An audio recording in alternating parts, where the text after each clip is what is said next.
Yang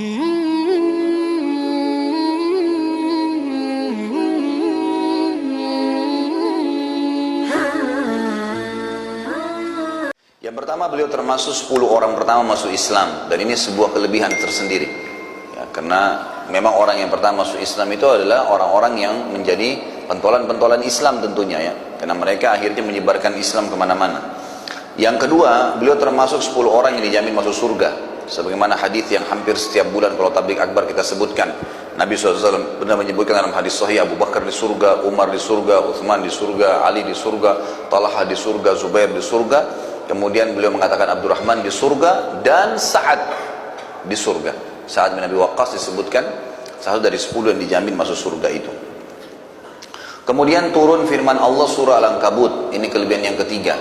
Tadi surah Al-Ankabut ayat 8. Waktu ibunya boikot mogok makan, maka kemudian dia tidak patuhi dengan yang dia mengatakan, ibu kalau kau punya 1000 nyawa pun aku tidak akan pernah meninggalkan agama ini. Maka turun surah Al-Ankabut kepada beliau. Kemudian yang keempat, beliau paman Nabi Muhammad SAW, terhitung punya kerabat, sebagaimana tadi sudah saya sebutkan juga hadisnya. Waktu beliau sedang lewat, kata Nabi SAW, "Hadza khali falyurini imru'un khalah." Ya, ini adalah paman saya dari ibu saya, maka boleh siapa saja mau memperkenalkan pamannya kepada saya. Kemudian yang kelima adalah beliau orang yang mendapatkan doa Nabi Muhammad SAW. Jadi di sini ada dua hal yang menonjol dari doa Nabi SAW kepada Sa'ad. Yang pertama itu kesembuhannya. Jadi waktu di Mekah beliau sempat sakit parah, dan orang-orang berpikir dia akan meninggal dunia. Ini waktu masih sebelum hijrah ke Madinah, masih tinggal di Mekah. Nabi SAW pun mendoakan agar Sa'ad diberikan kesembuhan. Kata Nabi SAW dalam hadis sahih, "Ya Allah, sembuhkanlah Sa'ad dan sempurnakanlah hijrahnya." Maksudnya mudah-mudahan dia bisa ikut ke Madinah. Maka akhirnya Allah Subhanahu wa taala menyembuhkan Sa'ad pada saat itu dan tidak tidak meninggal. Allah Subhanahu wa taala sembuhkan dia. Kemudian yang kedua adalah Nabi SAW berkata, "Ya Allah,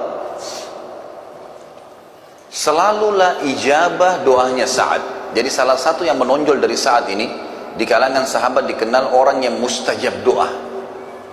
Bahkan para sahabat sangat takut kalau punya masalah dengan Sa'ad, karena apa saja dia bilang, "Ya Allah, lakukan ini," tiba-tiba langsung terjadi. Jadi doanya mustajab, tidak pernah doanya Sa'ad tidak diijabah oleh Allah.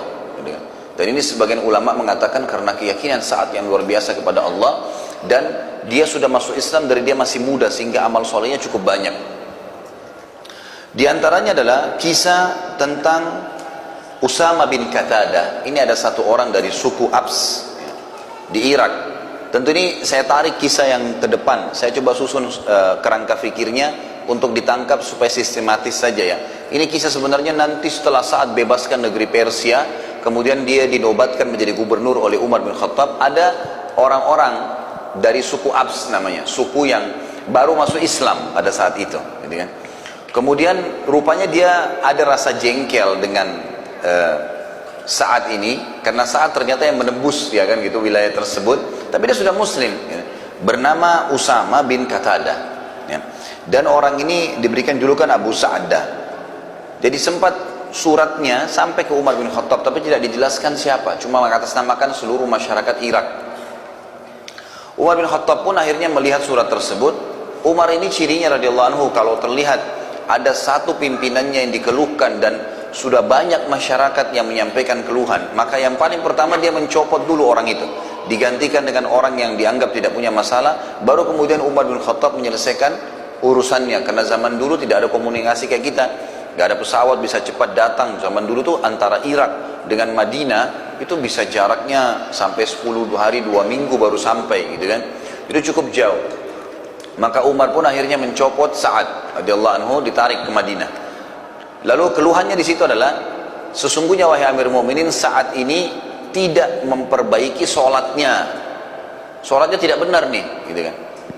Maka Umar pun mengesal lalu berkata, "Wahai Sa'ad, apa benar kamu ini sholat gak benar?"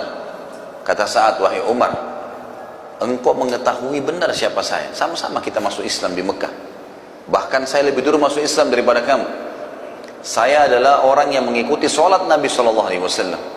Sebagaimana Nabi SAW di dua rakaat pertama sering membaca lebih panjang daripada dua rakaat terakhir di Isya, di Duhur, di Asar.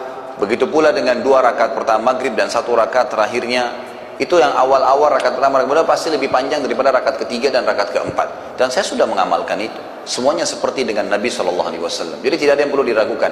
Maka kata Umar, kamu pasti benar wahai Abu Ishaq, nggak mungkin kamu salah. Lalu Umar pun mengutus orang-orang untuk mendatangi seluruh wilayah Irak. Waktu itu didatangin, tidak ada masjid kecuali dilewatin lalu ditanya tentang saat ini. Sampai akhirnya semua masjid menyebutkan tentang kebaikan saat. Sampai tiba di masjidnya Bani Abs ini, suku Abs tadi. Dan kebetulan ternyata ini orang adalah kepala sukunya yang bernama Usama bin Qatadah ini. Maka pada saat itu bertanyalah utusan Umar, lalu dia mengatakan, sesungguhnya kalau kau tanya kepada kami, kata si Usama ini, sesungguhnya kalau kau bertanya kami tentang saat, maka saat itu tidak adil, saat itu tidak baik, saat itu begini, saat itu begitu, semua keburukan yang disampaikan sama dia. Maka dibawalah informasi tersebut ke Madinah kepada Umar. Di sebelahnya Umar ada Sa'ad radhiyallahu anhu majma'in. Maka waktu Sa'ad dengar, Sa'ad mengatakan, ya Allah, kalau seandainya hambamu ini dusta, hambamu yang di sana, maksudnya si Usama bin Qatadah, dia dusta dan dia hanya sekedar mencari masalah serta akan mengganggu kedudukan muslimin, karena kalau diganti amirnya, pemimpinnya pasti akan kacau, maka aku memohon kepadamu ya Allah agar engkau panjangkan umurnya dan engkau susahkan hidupnya dalam keadaan dia tua, serta masukkan dalam hidupnya segala macam fitnah. Maka beberapa tabi'in mengatakan bahwasanya kami menyaksikan orang itu yang sudah didoakan oleh Sa'ad sampai umurnya sudah sangat tua, mendekati 100 tahun, sampai saking tuanya keningnya itu sudah turun dan menutupi matanya, gitu. Belum meninggal juga. Dan orang itu dalam keadaan miskin, meminta-minta makanan di jalanan. Tadinya dia kepala suku, serta kerjanya setiap hari kalau ada perempuan lewat selalu digangguin sama dia dalam kondisi umur begitu, kena fitnah. Maka kami melihat doa Sa'ad kena kepada orang tersebut, dan orang itu sering kali mengucapkan kata-kata, saya telah kena doanya Sa'ad, saya telah kena doanya Sa'ad. Ini salah satu riwayat yang menjelaskan tentang doa dia yang mustajab.